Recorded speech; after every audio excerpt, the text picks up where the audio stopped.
Mga kabombo, ihabol lamang natin itong balita na ito. Good vibes muna tayo. Cebuano na anak ng isang cashier ay top-notcher yan sa October 2025 Electronics Technician Examination. Divine intervention susi raw ng kanyang tagumpay.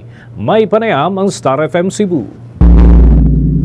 Abot langit ang tuwa, ngunit inaasahan na ng isang Cebuano na makapasa sa top notchers list sa inilabas na resulta ng October 2025 licensure examination for electronics technician. Si Ace Braille Ilustrisimo na tubong Liloan, Cebu at nagtapos ng magna cum laude sa Cebu Institute of Technology University ang siyang top-notcher na may 92% rating. Sa eksesibong panayam ng Star FM Cebu kay Ilustrisimo, masayang ibinahagi nito na kahit pa man sa hirap na dinanas nito, pag-aaral man, sa personal na buhay maging sa pagre-review, hindi ito naging hadlang sa pagkamit ng kanyang pangarap. Sinabi pa ng 23 anyos na binata na noong unay goal umano nitong mag-rank 3, ngunit malaking biyayang ipinagkalob ng Diyos sa kanya at naging top-notcher. Maliban sa motibasyon nito sa kanyang pamilya at profesor, malaki mo ng epekto ng divine intervention sa kanyang pag-aaral, kaya't may tuturing din niya itong inspirasyon.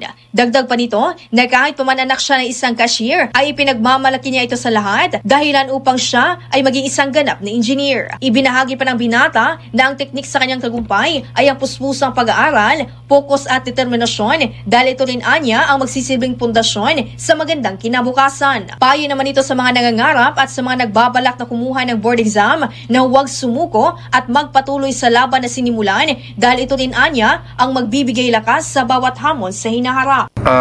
Ang message ko po sa mga students na nagbabalak mag-ECE is just follow your heart and don't be afraid of the challenges or trials na pwede mong ma-encounter along the way, because at the end of the day, any course naman po, meron po talagang trial, hindi lang sa engineering.